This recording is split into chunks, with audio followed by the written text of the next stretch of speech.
খুব কাছের এক বান্ধবীর অ্যানিভার্সারিতে যাওয়ার জন্য রেডি হচ্ছিলাম। তো চলুন গেট রেডি উইথ মিটা সবার সাথে শেয়ার করে নেওয়া যাক। ল্যাকমি 925 ফাউন্ডেশন নিয়ে আমি বেস কমপ্লিট করে নিচ্ছি। আমার শেড হচ্ছে বেজ। এরপরে ইনসাইড কসমেটিক্স থেকে আমি জাস্ট কনসিলার নিয়ে চোখের তলাটা কনসিল করে নিলাম এবং আইশ্যাডো প্যালেট থেকে ব্রাউন শেড নিয়ে আমি আইব্রোটা করে নেব। আমি ম্যাক্সিমাম সময় আইব্রোটা ব্রাউন শেড দিয়ে করতেই পছন্দ করি, যেটা খুব নর্মাল লুক প্রোভাইড করে। এরপরে আমি আইশ্যাডো প্যালেট থেকে বেস কালার নিয়ে নিচ্ছি, যেটা একটু অফ হোয়াইট কালার, সেটা দিয়ে ভালো করে বেস করে নিলাম এবং শাড়ির সাথে ম্যাচ করে আমি রেড কালার দিয়ে ফার্স্টে আমি কর্নার থেকে আইশ্যাডো আস্তে আস্তে ব্লেন্ড করে করে মিডল পোর্শন পর্যন্ত নিয়ে যাব। এরপরে শিমার পিঙ্ক দিয়ে রেডটাকে ভালো করে ব্লেন্ড করে নেব।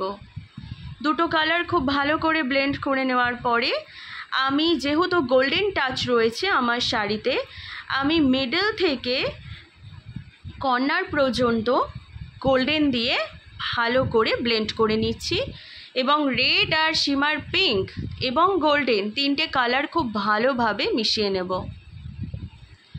লাস্টে আমি শিমার প্যালেট থেকে গোল্ডেন নিয়ে জাস্ট হাইলাইট করে নিলাম মিডল পোর্শনটা। এরপরে শুধু পাতলা একটা লাইন আমি ড্র করে নেব আইলাইনার দিয়ে। আস্তে আস্তে জুয়েলারিটা পরে নিচ্ছি। লোয়ার লাইনটা আমি করছি এখানে ব্রাউন এবং ব্ল্যাকের দিয়ে, দুটো দিয়ে আমি খুব সুন্দরভাবে লোয়ার ল্যাশটা করে নিচ্ছি। আমি কাজল ইউজ করছি না, আইশ্যাডো দিয়েই আমি করে নিচ্ছি।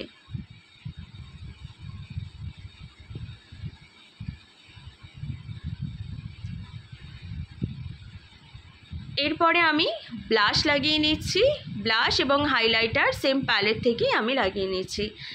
এখানে আমি রেডি হয়ে গেছি। খুব নর্মাল রেখেছি কিন্তু খুব গর্জিয়াস লুকস এসেছে।